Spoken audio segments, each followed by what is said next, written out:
The following program and contents, including the views and opinions expressed by the host and any guest speakers, are solely for informational and entertainment purposes.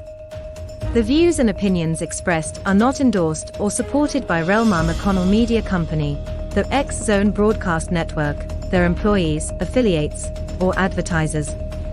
The host and guest speakers are solely responsible for their own perspectives, and their views do not reflect those of SELVAM McConnell Media Company, the X Zone Broadcast Network, their employees, affiliates, or advertisers.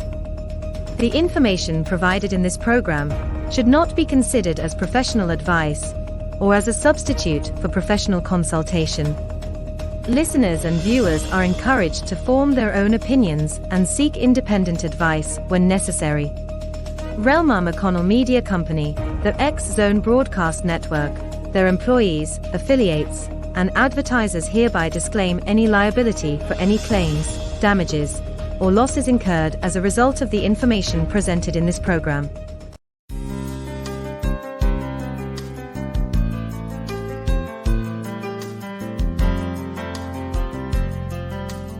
Welcome to Mission Evolution Radio Show with Gwilda Wiyaka, bringing together today's leading experts to uncover ever-deepening spiritual truths and the latest scientific developments in support of the evolution of humankind. For more information on Mission Evolution Radio with Gwilda Wiyaka, visit www.missionevolution.org. And now, here's the host of Mission Evolution, Miss Gwilda Wiyaka. Mission Evolution is coming to you on the X Zone Broadcast Network and X Zone TV on Simul TV Channel 32 from our broadcast studios in St. Catharines, Ontario, Canada. This hour will explore the secret healing power of emotional embodiment. How much thought do any of us give to the complex and sometimes hidden gifts of our bodies? We tend to view our bodies as clothes racks for the latest fashion or the vehicle we get around in. We may know they heal minor injuries and overcome viruses, but for them to embody emotions, even if they can, why? Joining us from Germany to consider the emotional healing capacity of the human body is Raja SELVAM. Dr. SELVAM is a licensed clinical psychologist and the author of The Practice of Embodying Emotions, a guide for improving cognitive, emotional, and behavioral outcomes. His website, integralsomaticspsychology.com. Dr. SELVAM, thank you so much for joining us on the program. Thank you, Gwilda. It's an honor. So tell us a little bit about yourself. Well, I'm a licensed clinical psychologist in California, and my work that I teach all over the world, I teach in about 25 countries, is about emotion and its embodiment that I will have to define soon. I'll start with the motivation, my personal motivations for focusing on emotion and its embodiment, how it came about. On a personal level, I've had many different traumas in my life, going back to my early childhood. And I realized in my healing journey that in order to deeply heal and transform the wounds, I needed to develop a greater capacity to tolerate emotions that were the basis of the different difficulties I had on a cognitive level or a behavioral level. So that's one motivation. Why emotion? To access them. They're not easily available, especially if they've been around for a long time. We spend a whole lifetime of trying to avoid them and trying to cope with them through work and thoughts and behaviors and so on. So that's one motivation. The other motivation is a spiritual one. As I grew up, I started getting interested in spiritual paths. And I realized that in one spiritual path after the other, one of the things that is required as a basic qualification is the ability to tolerate the ups and downs of life. That is, the emotional ups and downs of life. So the personal motivation and the spiritual motivation coincided in my focus on emotion. And right from the beginning of my career in clinical psychology, I've been aware of how much the body has been neglected in the field of psychology. I started training different body or somatic psychology methods and learned a great deal about different ways of working with the body. And I wanted to find out how to work with emotions and the body, yeah, because that's where I felt them. That's where I found it difficult to tolerate them. That's where it developed symptoms in trying to uh, cope with them.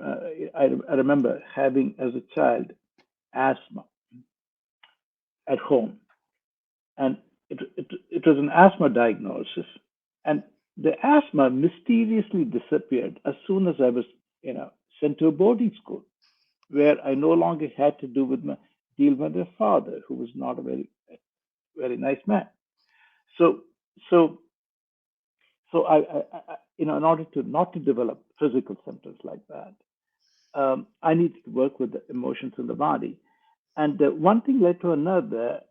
The motivation to find the way to tolerate emotions in order to heal the past, uh, motivation to develop a capacity for the pleasures and pains of life without going, unbalanced. Um, with all the things that I've learned in body psychotherapy modalities, I also started to look at the science of emotions. And in the last 25 years, there's been a revolution in our understanding of emotions in relation to the body, why emotions are important, and why the emotions are important in the body. See, in a nutshell, and I'll talk more about it, I'm sure that you're curious, what we have found is that emotions, you had a question there?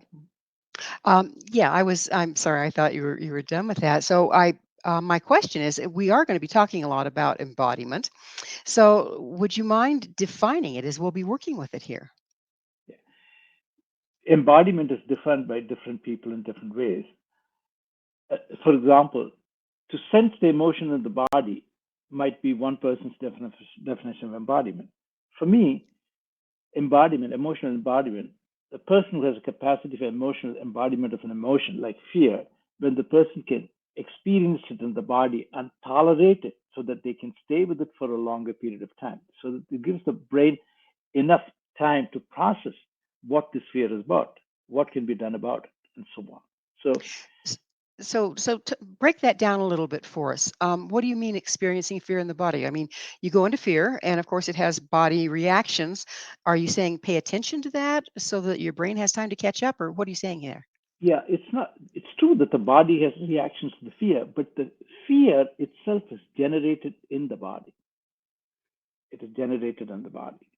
The heartbeat increases, the chest muscles constrict, or the lung tissue could be inhibited. The combination of these things produce fear in the body. It's true that it can also be produced in the brain. One of the things that we're learning about emotion and the body is that an emotion can be generated in the brain or the body. Sometimes it's generated first in the brain, sometimes in the body. But if it's an unbearable emotion, it is quickly spreads. If it's not inhibited by the brain, it spreads quickly to the rest of the body. So for me, embodiment is to be able to sense an emotion like grief or fear or feeling bad to as much of the body as possible. And when we don't do that, when we inhibit the body not to feel it, that is when we develop symptoms like asthma. So if we condition the body not to feel the fear, are we? It's still there, right? Are we just freezing it, not allowing it to process through? Is that the problem? It's unconscious, but we're preventing it from being generated. That's what we do. And I'll give you an example. I just taught a training in Beijing last week, and someone got uh, uh, diagnosed with coronavirus on the second day of the training. Delightful. This triggered a great deal of fear of dying in one of the participants. When I heard that, I chose to demonstrate the work with her. Yeah. So I got her to feel the fear in the body. It was only a little bit, and we'll talk more about how to go about expanding the emotion in the body in order to create a greater capacity for it. And we might even talk about the steps of doing it so that listeners can start to try to apply the technique themselves. So the bottom line is that after I've done working with her, the next day she came to me and said, I feel stable. I don't know why. What happened? We didn't do much. You just had me sense the fear in the body and spread it to a few places. And it was not even for that long. And then we noticed what changes happened in the body. You see, what happens when we create a capacity for a feeling of fear that we cannot tolerate, we shut it down, we open it and create a little bit of capacity with the support of the other, the body opens up. When it opens up, you can breathe better, right? When it opens up. But it also connects us to the rest of the world. We depend on gravity, we depend on this, we depend on so that actually made it very stable. And then she was really surprised. And she said, I don't know what you did. I'm not afraid. And I'm stable. In fact, I'm processing other things on top of that. This is training, practical training. And I said, yeah, that's because you faced it and you embodied it. And that was the outcome. Well, so far it's about as clear as mud to me. So, Good, wonderful, wonderful. I was concerned whether it could communicate because uh, not many people know that the emotions can be, felt in the body, tolerated in the body. I'm talking about uh, the field of psychology. Many therapists were taught, it's not their fault, that brain, cognition, emotion, and behavior, they're all a product of the brain. There's no doubt the brain is involved in emotion, cognition, thinking, and behavior. But what we're learning in the last 25 years or so is that cognition depends on the body. All kinds of cognition, including abstract learning. Behavior obviously depends on the body, about what they say, what I don't say, what I do, what I don't do. But it turns out that in addition, if we shut the body down because of emotion, that's often how it happens. Because we cannot tolerate the fear, the grief, and feeling bad. Sigmund Freud found out a long time ago that brains don't well, like to feel I'm pain. sorry. We're going to have to pick up on Sigmund Freud on the other side of a station break. Dr. SELVAM and I will return shortly, so don't go away. This is Mission Evolution, www.missionevolution.org.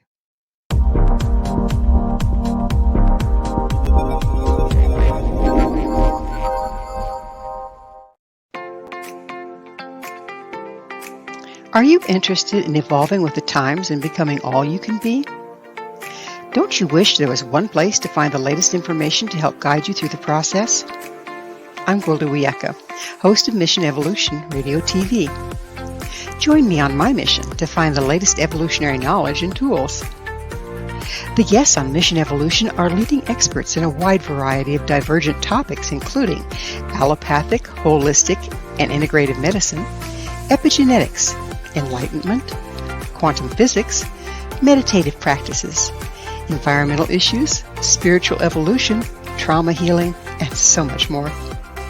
Mission Evolution Radio TV is aired worldwide through the X-Zone Broadcast Network, X-Zone TV Channel 32 on Simul TV.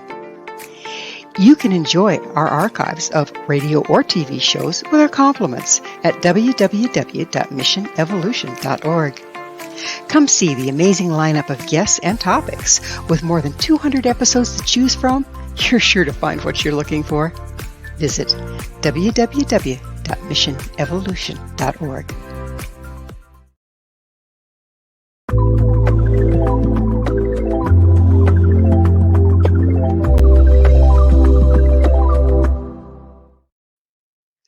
What does our physical body have to do with emotions? With us this hour discussing emotional embodiment is Dr. Raja SELVAM. His website, integralsomaticspsychology.com.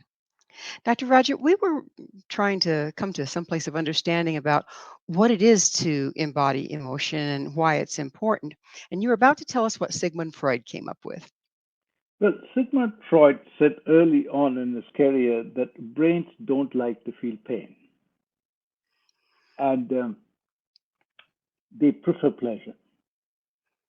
And when in the face of pain, we employ different psychological defenses to push the emotion away. And other psychologists who were more body oriented, like Wilhelm Reich, found that the body is shut down, it's constricted, or the heartbeat is inhibited, or the breathing is inhibited to form physiological defenses against emotions.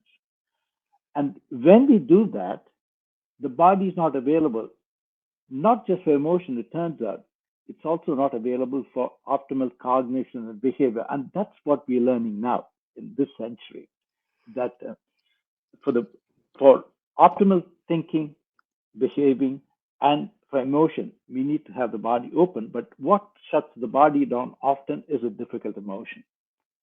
And there are other experiments that show that it's the presence of emotion in the body that enables the brain to process the emotion better. For example, there's one interesting experiment.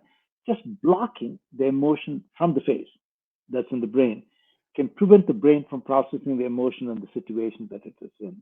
And these are the scientific findings that I ran across and became excited about and incorporated in my approach. So when we take an emotion that's difficult, now, it doesn't have to be a very defined emotion, such as grief or loneliness. It can be just feeling bad. Emotion, what is emotion? Emotion is the impact the situation has on us, right? We say if the emotion if the situation makes us feel good, we say it's a good situation. If the situation makes us feel bad, we say it's a bad situation. But feeling good and bad are emotions. We don't have to be looking for certain emotions that are hard to come by. So we can start there, feeling bad. That's the effect that situation has on me. Let's say the loss of a job, then, or the political situation, for example, these days. Then I can sense where it feels bad in the body. I can expand feeling bad to different places, even though you might say, why make it bigger? Because when you spread the emotion, it spreads the impact. It's like trying to lift a heavy bag with two arms as opposed to one. It's less of a strain on the body. And that's what we experience as difficult or not difficult. And therefore, it becomes more tolerable. We can be with it longer, we can process it, and so on. And that's what we're finding repeatedly. And I'm so glad that the science is there now to support the understanding of emotion in the body, and also how, if you expand the emotional experience, the brain can actually process it better, and it can also make it more tolerable from the from spreading the impact of the emotion on the body. Well, let's take this down to nuts and bolts by looking at a very small child. Okay, when they're not necessarily pre-verbal, but pretty young, say 2. When we watch the child, they don't guard their expressions. If they dislike something, you know about it right away. They will emote it with their entire body, throwing themselves on the ground, kicking and screaming. Is this what you're calling embodying and emotion and moving it through the body? Not necessarily. In fact, they are expressing the emotion. Expressing the emotion can actually, spread the emotion throughout the body. That is true. That is true. In fact, what we find is that if we don't express the emotion, it becomes harder to access the emotion. That is true. But a 2-year old child, we have a couple of them across the street, and we enjoy them very much. They're yelling and screaming and banging things because they cannot tolerate the impact of the emotion, the impact of the situation on their body. That is why by yelling and screaming, they're trying to expel the energy. Right? We cannot do that as adults. Right? As we grow up, we need to be able to tolerate emotions. And as said, if you tolerate the emotion, the brain has a lot more time to figure out what to do rationally. Right? If we tolerate emotions, help me with this one. Are you talking about tolerating emotions as in lock it in the body, stop it with the body, and then let it move slowly? How is this? What's the No, mechanics here? the mechanics, that is one way to tolerate, right? Like, grin and bear it. That's strategy, right? But that will not work in the long run. If it's a momentary emotion, that does not cause a problem. But if you have a loss, we have been significantly affected. We can, do that, contain it.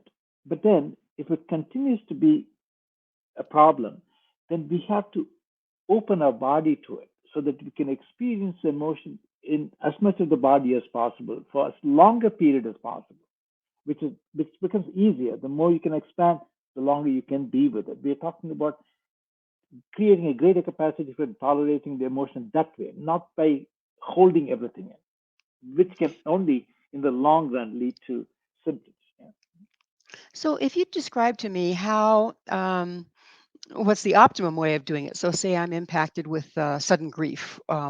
So, what would my steps look like so that I can experience it in my body rather than just lock it up there? I would say I would accept the grief. I would accept the grief. I've lost something, and it makes sense for me to feel the grief. I'm not going to feel the grief forever, but if I push it away, it's going to take longer for me to get over the loss. So, and I say to myself, if grief is something as big as this, involves the whole body. So I'm try to find the grief in as many places as possible and see how that actually, by allowing myself to expand my awareness, to expand the grief in my body, that it becomes more tolerable. I can be with it for a longer period of time so that waves of grief, grief comes and goes, right? I mean, it depends. So with every wave, I welcome it and expand it in my body as much as possible. That would be the strategy. And of course, it might not be as easy as that. Sometimes it is possible. For example, I have grief in my chest, and I say, um, I feel the grief in my chest. Maybe I can allow my awareness to expand to more places in my chest to support the grief to expand more in my chest. That might work. But strong physical defenses can be there, strong energy defenses can be there. So, what do I do? So, I might have to put my hand there. It turns out that I can use my own hands with intention to help to undo the defense. So I might put a hand in the place where the grief is in my heart, place the other hand on my lung, left lung, for example, and say, see whether that helps me to expand the grief, not to make it go away. I can also do that to say, make it go away, which is what most of us do. I can do that and see whether it can expand to more of the chest and see how it actually is becoming more tolerable. Or it could be I have a hand on my chest with the grief and I might put a hand on my belly. Now, what happens is that there's a principle, there are principles of energy. One principle is that where I pay attention to in my body, more energy gets generated there and more experience gets generated there. So if I say, let me expand my awareness to more of my chest, even though the grief is just in my heart, what happens is that energy will expand. Along with it, the grief will also expand to more of the chest. This is something that the readers can try today, right away. And that's why I'm being that specific. Or it could be, the second principle of energy is that if I connect two places in my body, the energy will connect between the two places sooner or later. And when it does that, the experience will also connect between the two places. So it could be, it could be that that that technique to also find my fear in my belly, when it's in my chest, and then people will notice it's more tolerable, and that's exactly what we're going for. So using the So, body as a container to create a greater capacity for tolerating the emotion. so is the first step, okay, an emotion hits us, and then we pay attention to where it shows up in our body and then start working with it there? Exactly. As soon as it shows up, it might show up in the brain only, and then you say you accept the emotion. You're not going to push it away, and and then be curious. Let's see what Roger is saying. This. Let me see whether it's true for me because I have emotions all the time, right? I have the body all the time. I'm alive. So let me see if I can find it in more places. And if I cannot find it in more places in my body, can I do something more actively to spread it to more places? That would be my approach. And it turns out that that's possible. So the recognizing where it is in the body, and then paying attention to where else it might manifest, or yeah, you might be yeah, getting symptoms. yeah. So The first step is if you find it in the chest, see whether you can take the path of least resistance and expand it in the neighborhood of where you find it in the place first. That's step one. Yeah, step. And then see whether you can expand it to other places. do you choose the other places, or just get a feeling of where I'd like to go anyway? You can choose another place. There is also there are without going much into details of the method. For example, the local expansion, for the chest expanded to more places in the body makes sense. And where else would it go? The places that are adjacent. For example, to the head and the face area, throat. Like I could do, okay, I feel the fear, I might do, I'm feeling fear now. I make a sound. That will spread it to my face and my throat. So I can spread it there. Or I can just move my arms a little bit or touch my arm and see whether fear, anxiety can also be experienced in the arm. In fact, I'm experiencing anxiety, slight anxiety right now because I'm doing an interview, and so what is happening right now is that I can feel it now as I touch my arm and set the intention. I can feel it more in my arm too, and my brain is calmer. My thinking is clearer. The cognition is improving, and I can also feel it more in my. As I do that, it also expands more in my chest, and Well, I yeah. we're going to have to take another station identifier. So Dr. Selvin and I will be right back to continue our discussion. You stay right there. This is Mission Evolution, www.missionevolution.org.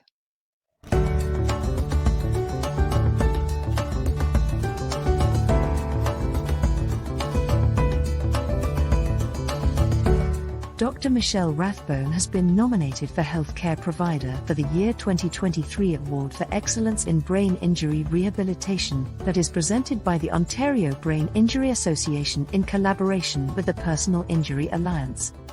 Dr. Rathbone has a lifelong interest in treating neurotrauma. To that end, he did a medical degree at the University of Liverpool and a PhD at McMaster University, studying the biochemical basis of regeneration.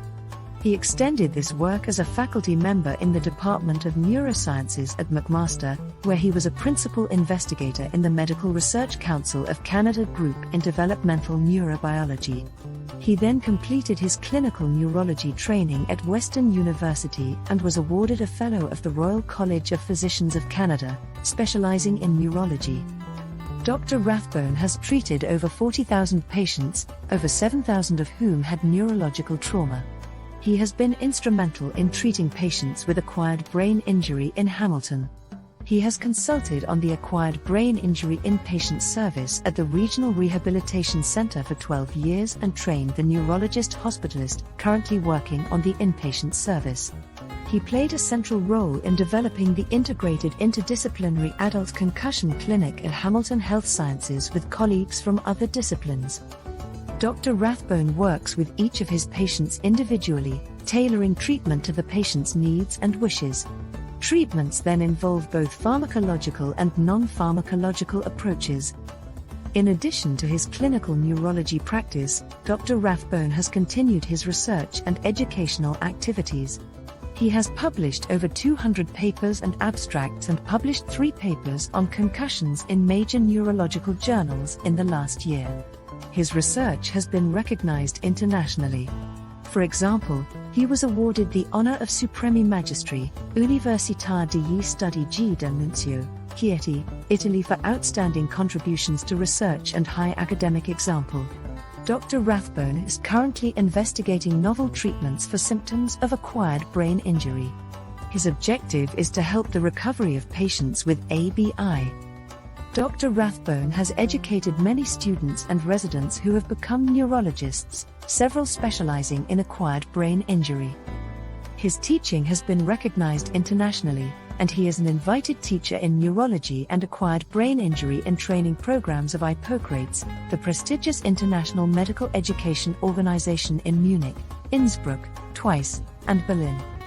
To vote for Dr. Michelle Rathbone, go to www.aoe.pialaw.ca/vote.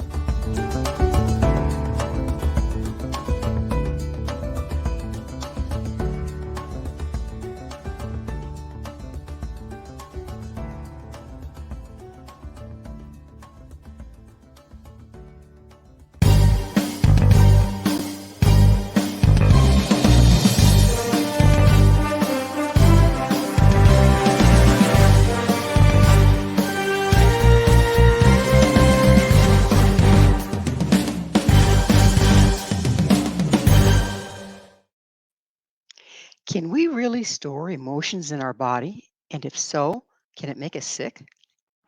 Our guest this hour is Dr. Raja Selvam. His website, integralsomaticspsychology.com. Dr. Raja, we were talking about two ways of dealing with emotion as it relates to the body. One is it hits the body and you lock down around it, stiff upper lip and go on, or you move it through the body by bringing it into more of the body. So far, so good? Yeah, better. The Okay. second one is better. better option. When we just lock down against it and don't move it through the body, do we store it in the body? Is the example you gave from asthma? And if so, does it make us ill? And can we relate those illnesses to different emotions? The idea that something is stored in the body is not quite accurate scientifically. Even though it's popular, that there's something stored and we release it. It's popular. The technically, we inhibit the body from generating the emotion, But participating in the emotion. but there's a lot of hands-on modalities of emotional release that body workers use that actually access old emotion by putting pressure on a specific part of the body. Aren't they True. hitting stored emotions, or what are they doing there? In disinhibiting the defenses and the emotions come to the surface. For example, I can give you, if I have anger, and it requires, if I want to hold back the anger, right, not generate the anger in my body, I can inhibit the breathing muscles. So when somebody asks me to breathe deeply, I'm actually challenging the defense in the body. So the hidden emotions start to surface. So the idea that it's stored is not as tenable scientifically. Where But where so yeah, where are they? If they're stopped somewhere and they're released or disinhibited by touching an area or bringing attention to an area, they have to be originating from somewhere. we Where are have they a coming? memory. We have a memory of it in the brain. That's where it comes from. Ah, okay. Yeah. So by touching a particular part of the body, then it releases that part of the body to then allow the brain to move it on through the body? Yeah, I'll give you an example. So I wake up, I have a dream, I don't remember the dream. And I have anxiety, right? But I wake up and I don't even have anxiety, I'm just wide awake. What woke me up? And I don't even remember the dream that woke me up, right? So I often do the following, and this is something that I'm going to share with the viewers so that they can try it themselves tonight, right? Or next time they have a difficult emotion. So I put my hand on the forehead, where there's a prefrontal cortex that's involved in emotional management, right? And I also put a hand on the back of my skull, where two fingers are on my neck and three fingers are on my skull. So how I do that. If I do that, then you know what happens? The the body and the brain have both effectively shut down the emotion, but they're underneath, they're underneath somehow, and threatening to come forth. So when I do that, what happens? Often I would start to breathe, my breathing will start to improve, and then I start to feel the emotion, anxiety in my body. And you know what else happens? I start to remember the dream, fragments of the dream. And I So often what are you doing when you do this? Is it some kind of acupuncture points, or is it energy between your two hands, or what causes that? all of that might be happening but I'm thinking scientifically. There are two places in my brain that are very important for managing the body and emotion: the prefrontal cortex and the brainstem. So I'm I get actually that, but why touching does these two places touching them make a difference? because when we touch ourselves, the electromagnetic energies and the quantum energies that our hands generate, this is scientific, are capable of regulating the brain and the body. This is why when we have headache, we hold a head, and when we have an arm ache, we hold an arm, and we feel better. And So has this that's been scientifically proved? yeah, yeah, yeah, yeah. Touch, Yeah. touch. How the touch regulates. That's well known. All the somatic therapies. It's well known. It's measured too. You know, and in fact, it's measured even between bodies that are not touching each other. So Is it more not effective is it more effective if you do it or if someone else does it for you? someone else does it for you, it's more effective. But we don't have somebody else touching us, and most mental health professionals prefer not to touch their clients. Therefore, the self-touch is what I teach, I write about, and so on, so that people can use it. These are times of emotional dysregulation. We can see it in the world, right? Yes. Especially people coming out of the pandemic. So we don't have enough therapists to work with everybody, even if they had money. This is what we find in country after country. So the book came out at the right time. It came out during the pandemic, and I was quite excited about it because I wanted people to read it and start to apply it to themselves with their emotional difficulties, anxiety or grief or whatever it is, and go as far as they can go on their own. And if they, have difficulty with it, then they can find professional help. So, so it's important that this knowledge needs to be out there. It needs to be out there. People can use it. Parents can use it with the children. This is my hope, really, because we really don't have enough mental health professionals to meet the demand of all the emotional dysregulation. We have I'm doing a 1 day workshop for Ukraine, on 15th of August, and I'm doing that. There's so much distress there, so much shock there. These are all emotions. So how do we help them? So this is what I'm going to be teaching them how to do, how to work with the children and so on. So, emotions have been around since people have been around. Why now are we having so much difficulty that makes this kind of work necessary? This is interesting, and I think it's a number of factors coming together. Number of factors coming together. I think one is the political polarization and the modeling of emotional intolerance rather than tolerance. Yeah, that is one thing. The other thing is, over time, psychology in itself, it's trying to move toward managing emotions, getting rid of emotions through medication, through techniques, etc. Whereas the ancient wisdom has been all around that the only way for a person to grow is to gain more emotional maturity. And the emotional maturity comes not by pushing emotions away. Emotions are inevitable. Ups and downs are guaranteed. Buddha said that, right? So other people have said that too. So it's developing the capacity for emotions that makes our boat, so to speak, more stable in the turbulent waters of life. And there is, of course, the pandemic. I think that contributed a great deal to anxiety. There's inflation. It's one thing, and the world is not necessarily going in the right direction in terms of climate conditions and so on.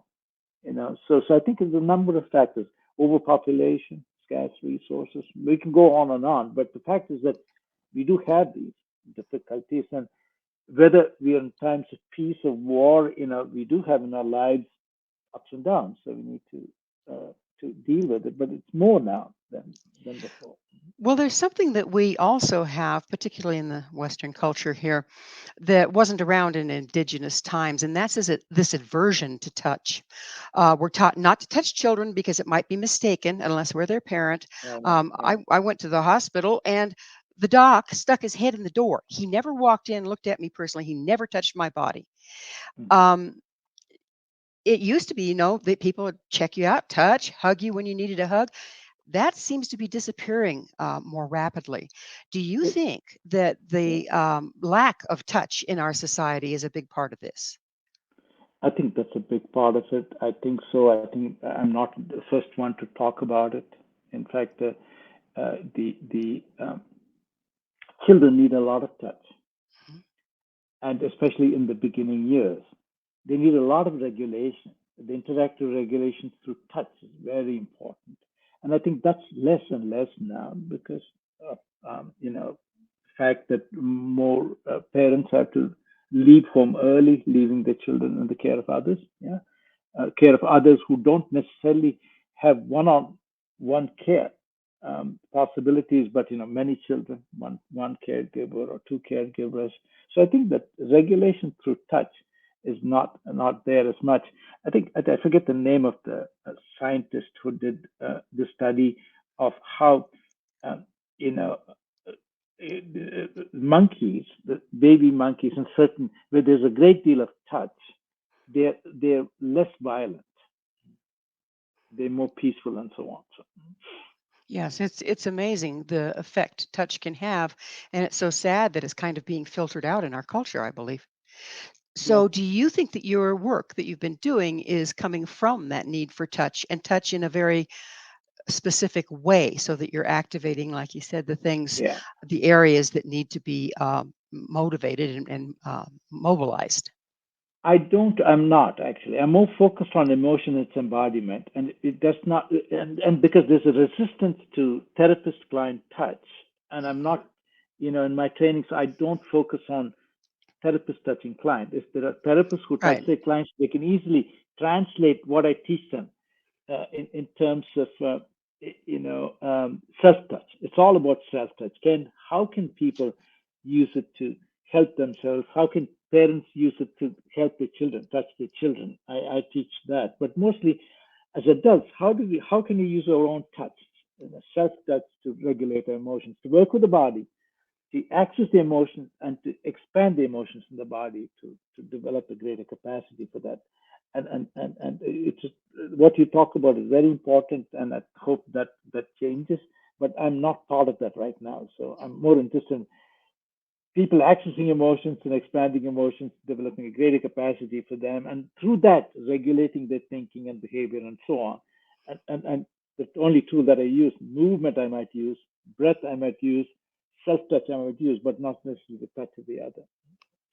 So we're just about out of time in this segment, but um, i- when you start practicing on yourself and touching this and starting to get motion moving, is there a point when you can become overwhelmed and need to seek expert help? Of course, absolutely, absolutely. No technique works for everyone, especially if you apply it for yourself. I can say more about it, but there are a number of things you can do to make it a successful experience. I'll talk about the specifics maybe when we come back. Absolutely. So, on the other side of this break, we will go into when do you seek professional assistance? What kind of professional assistance do you seek? And how can you tell when you've reached that place? So, please stay with us as Dr. Selvin and I continue to explore the healing power of embodiment. This is Mission Evolution, www.missionevolution.org.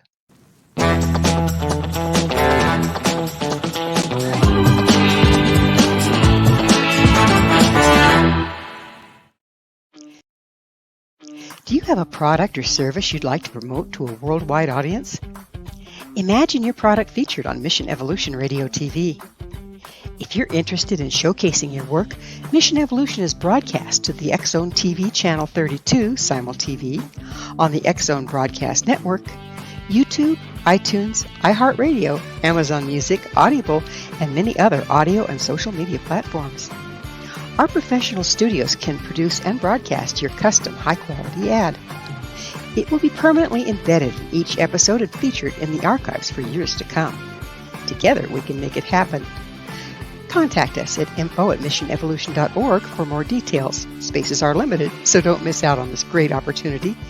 Email info@missionevolution.org today.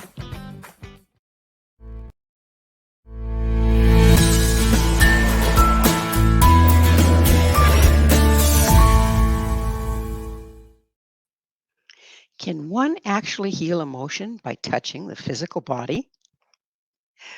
This is Mission Evolution, missionevolution.org. We're continuing our discussion with Dr. Raja Selvam.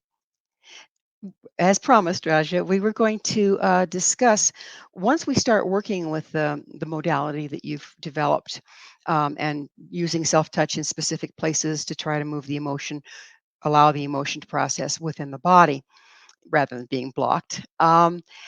How can you tell when you're getting overwhelmed and you need professional help? And what kind of professional help do we need to look for?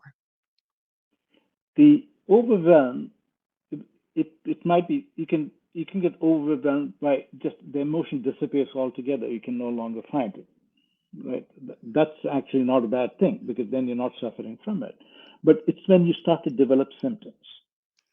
For example, you're working with fear to work with anxiety, and you start to get more anxious and have panic attacks, for example. Or the grief makes you suffer more. You're working with grief, and you cannot stop crying, or it just creates a headache or some other body ache. Develop asthma if you're prone to asthma. So these are the things are going in the wrong direction.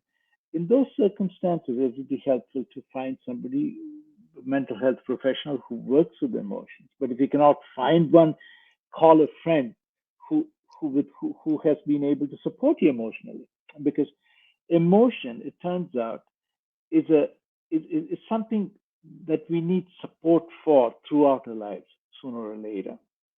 The interactive regulation of emotions by another is very important. So if you have a hard time when you're working with yourself and you have a hard time, reach out to a friend who you think can support you emotionally. Talk to them. That itself might make it more possible to be with the emotion without it becoming overwhelming. That doesn't work, then you can go to look for a therapist who works with emotions. Preferably, you can ask them, do you work with emotions in the body? I would like to work with emotions in the body, because not every therapist knows that emotions need to be worked with the body. That's the quickest way to work with emotions, to resolve it. And then if they do, then you got to the right address. When we have spent a lifetime blocking our emotions and not allowing them to be embodied, and we start working with them, is it possible to have a huge backlog? When you start working, it's like opening a dam. That is true. On the other hand, it's not as though we have storing, like have memories of every emotion to every instance that has happened. It's cumulative. Right now I'm here today.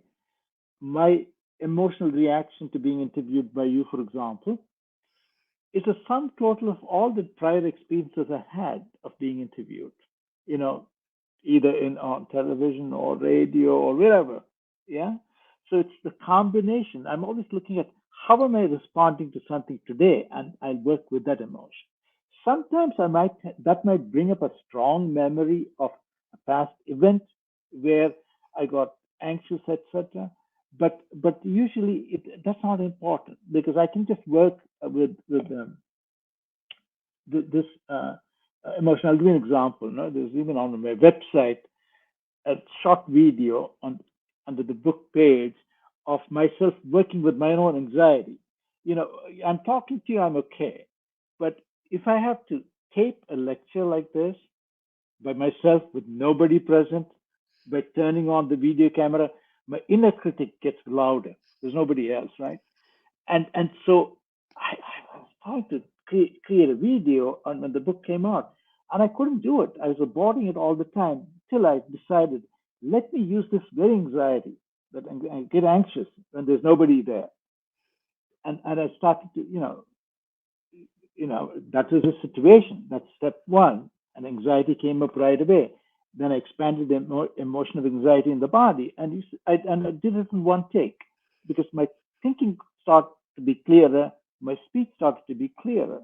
So that way, it can be done. So you're suggesting to take it on an incident by incident basis and not just roll up your sleeves and dig into your history. I would say, where is the emotion coming up? Take the present. Where do you have, where do you have it? And all the, I realized in the course of the example that I realized I had a lot of fear, that has to do with my father being unkind to me or even hitting me and people laughing at me, when I tried public speaking to begin with, etc. All those incidents, you know, got accumulated over into a general pattern that when I'm sitting in front of a camera with nobody present, I can teach classes, large classes, not a problem. People ask me questions, I answer them. I can see their responses. The inner critic is silenced by the response from the world. But when I'm alone, it's difficult. So when I was processing that fear, that old fear, that I had insights into where it might come from, but I didn't care. I just kept with the present fear, and when I'm healing the present cumulative conditioning, uh, emotional response, I'm also healing the past at the same time. Sometimes I might have to go back to the past. Sometimes people don't remember. I nearly died when I was born. My mother nearly died too. A lot of the fear that I have in the world goes back to that. But when I work with the present fear, then that also gets processed at the same time. That's the beauty of the psyche. It's not, it's not a huge library. It keeps updating. Let's try something, okay? Because I think Okay. anxiety is a really good one to work with. Yeah. So say we're like we are, we're live, we're on TV, Yeah. and we have anxiety come up. Okay, so it's not Yeah. like I'm going to stop and go, okay, so Yeah. first, how do I recognize, oops, I've got anxiety coming up and I need to continue to perform? Right. How do you intervene without being obvious about it and still get through the emotion? For example, I feel anxiety today, for a number of reasons. Not necessarily have to do with the interview. I have some things that are happening that I need to deal with until there's an uncertainty. So I feel it in my chest right now. So I'm just allowing now. Right now, I'm just feeling it right now as I talk about it, and I'm also trying to see whether I expand it more into my chest, and see where else in my body it might be. And because I'm used to doing this, I'm also noticing that I'm starting to feel anxious in my belly, right? And along with that, because spreading here and spreading there, along with it, the insight comes that it's not just about the interview. I have something happening in the background regarding a bank transaction that I need to clarify. I've been given a statement. I need to write a thing. I don't know whether it would work or not. The emotion has to do with that too. But that's when I'm expanding the emotion in the body, I'm tolerating it, right? And in the present, my speech is becoming clearer. My brain is calmer. But I also know that the anxiety I'm feeling now has to do with the anxiety came into the interview with, not so much it has to do with the interview itself, as I interpreted it earlier, right? So I might have interpreted it as having to do with the interview, but I feel it more. I can actually now expand my awareness to include my legs, and I can So also start you're to feel expanding your awareness without using the touch, right? touch, and I can use touch. I'm not doing touch because that I can use, but I can put my hands on my legs and expand it more, and my back is expanding. I mean, the body is expanding because that's what the body does. It inhibits itself in order to uh, prevent the expansion of emotion, generation of emotion in the body. So it's like actually I'm feeling calmer, and uh, so much calmer than I've been actually so far. So do you This get the stuff really idea? works, huh? It really works. I mean, it really works because I have a lot of practice with it and I use it all the time. And I'm not naive to say now that I've worked with anxiety, I will not be anxious in the future. But that defeats the purpose of emotion. If Well, there are doesn't dangerous situations, I need to feel anxious. Otherwise, I would walk into danger and get hurt. So, doesn't working through it give you the confidence that you can enter into it and work through it again? yeah, Yeah. yeah, exactly, So exactly. it's that time in the show that I have to ask you, what is your mission? My mission is to bring more emotional capacity to people so that they can suffer less in their lives, and Mhm. they can dare to do things that they're afraid to do. Mm. Well, Write a that's book, create, write a book script, or get politically involved, or whatever it is, confront an abuser, or whatever it is that they're afraid to do, or they're ashamed to do, so they can tolerate the shame. It's just an emotion in the body, so that they overcome it and do it despite feeling it from time to time. So I would like to see people becoming less polarized. They can see reality for what it is when they tolerate emotions. So I would like to see people tolerate the emotions so that they're not, victims to conspiracy theories. They that's a come really good together. that's a really good Yeah, point, because if we are emotionally unprocessed, can't that very thing be used to control us? exactly, Mhm. exactly. Because uh, a lot of political appeal is fear-based these days. Mhm. It's Mhm. like people are just, triggered.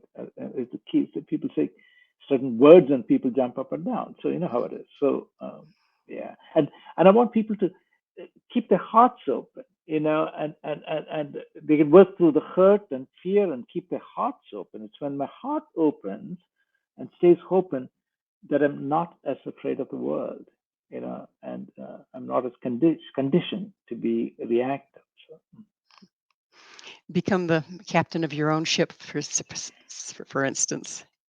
exactly, or I would say have a bigger boat, so that the stormy seas, as they blow, don't rock your boat too often. And even if you get rocked, you come to an even keel more quickly than others. Well, unfortunately, we are out of time. Dr. Silva, thank you so much for coming on the show. Thank you, Gilda, for the wonderful opportunity. I thoroughly enjoyed. I have to. Our guest this hour has been Dr. Raja Silvam, the author of The Practice of Embodying Emotions, a guide for improving cognitive, emotional, and behavioral outcomes. His website, integralsomaticspsychology.com. This has been Mission Evolution with Gwilda Wiyaka. For more information or to enjoy past archived episodes, visit www.missionevolution.org. And please be sure to join us right here next time as this mission continues, bringing information, resources, and support to an evolving world.